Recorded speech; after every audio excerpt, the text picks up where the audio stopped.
Halo guys, selamat berjumpa dengan saya. Di sini saya akan menjelaskan bagaimana dengan cara menentukan atau mengidentifikasi kuartal 1. Mengidentifikasi kuartal 1 itu dikit itu sangat berguna karena apa? Karena kita akan hanya entry di fase manipulasi ataupun distribusi. Jadi kuartal satunya itu kita harus sangat-sangat perlu tahu apakah itu akumulasi ataupun X.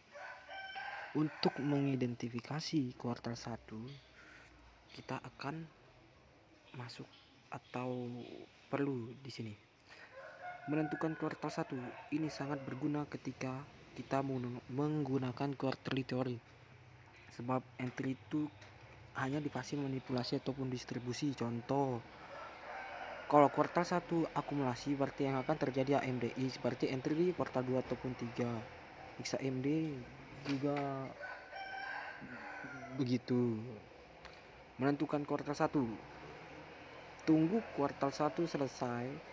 Jika candle terakhir di kuartal 1 close di dalam range kuartal terakhir cycle sebelumnya, disebut akumulasi. Maka yang akan terjadi adalah AMDX. Jadi kita cari entry di kuartal 2 ataupun kuartal 3 itu.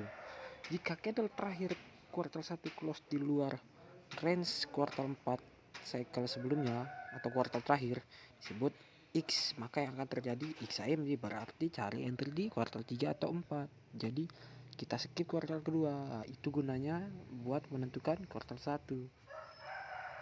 Terus ini ada contoh example. Ini kuartal 1 yang abu-abu dan lihat harga terakhirnya close di dalam range ini. Ini yang kuning ini kuartal terakhir cycle sebelumnya. Kalau close di dalam range berarti akumulasi. Berarti kita cari entry di mana?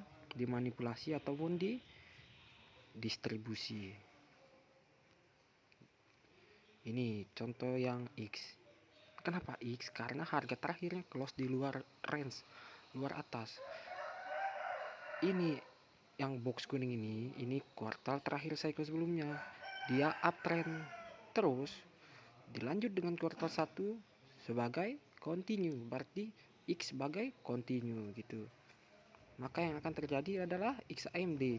Cari entry di mana? Di manipulasi. Ini yang box merah ataupun distribusi box hijau gitu. Kita langsung ke real marketnya. Di sini kita lihat cara mengidentifikasi kuartal 1. Kita tandailah high-nya. Ini saya pakai indikator.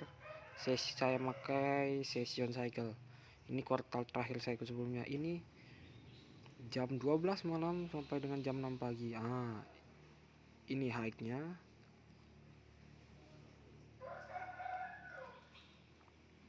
Dan ini low dari kuartal terakhir cycle sebelumnya. Kita tunggulah harga selesai. Kalau kuartal 1 selesai, terus yang ini harga terakhirnya berada di dalam range, itu namanya akumulasi.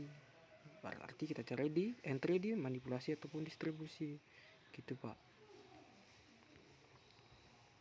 Jikalau harga seperti ini, jalur-jalur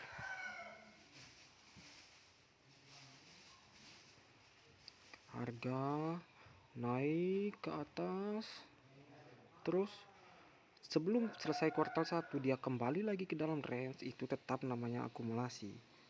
Yang kita lihat dan perlu ketahui adalah harga terakhir di kuartal 1.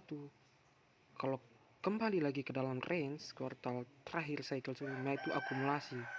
Tetapi jika sedikit saja close di luar, itu namanya X. Begitu kira-kira untuk menentukan atau mengidentifikasi kuartal pertama di quarterly theory. Yang perlu kita ketahui apa? 1. Kuartal terakhir cycle sebelumnya. 2. Tandai range high dan range low-nya. 3. Kita lihat harga terakhir dari kuartal 1. Untuk apa? Untuk kita cari entry apa? Kalau akumulasi cari entry di kuartal kedua. Kalau X cari entry di kuartal ketiga.